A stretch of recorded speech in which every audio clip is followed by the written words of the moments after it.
Management കുട്ടിയുടെ കുടുംബത്തിന് ആവശ്യമായ ധനസഹായം നൽകുന്ന കാര്യം ഗൗരവമായി പരിഗണിക്കണം.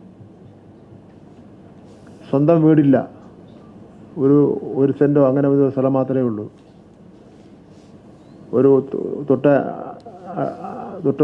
ഒരു അനിയനും കൂടെ ഉണ്ട്. അമ്മ വളരെ കഷ്ടപ്പെട്ട് കൂലിവേല ചെയ്ത് ജീവിക്കുന്ന ഒരു സ്ത്രീയാണുള്ളത്. പത്രങ്ങളിലെ കണ്ടല്ലോ മുത്തശ്ശിയുടെ എല്ലാം ഒരു വീഡിയോ എന്ന് പറഞ്ഞാൽ.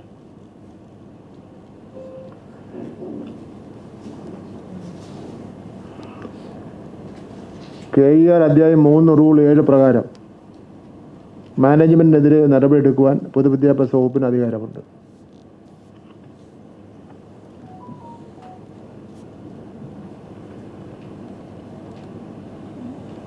പൊതുവിദ്യാഭ്യാസ വകുപ്പ് സ്കൗട്ട്സ് ആൻഡ് ഗൈഡ്സ് മുഖേന മിഥുൻ്റെ കുടുംബത്തിന് ഒരു മികച്ച വീട്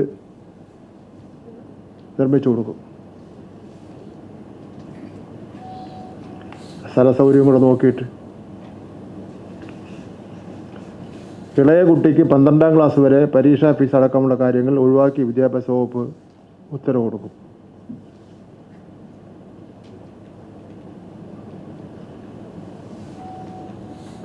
ഇത് സംബന്ധിച്ച് പൊതുവിദ്യാഭ്യാസ വകുപ്പിൻ്റെ കാര്യാലയത്തിൽ നിന്നും പ്രത്യേക ഉത്തരവിറക്കുന്നതാണ്.